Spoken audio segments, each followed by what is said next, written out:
உங்களுக்கு நல்லதே நடக்கும். மார்க்கண்டேயன் அவனை பற்றி எல்லாருக்குமே தெரியும். அவன் 16 வயசுலேயே உயிர் இழந்துருவான்னு சொல்லிட்டு வரம் பெற்று வந்தவன். அவனோட காலம் முடிகிற நேரத்தில் யமன் வந்து பாசக்கயிறை வீசுறாரு.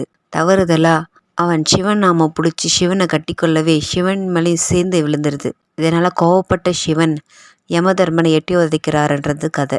கடமையை செய்கிற யமனை சிவன் தண்டிச்சிருப்பாரா? யமதர்மன் ஒரு சிவனோட தீவிர பக்தன்.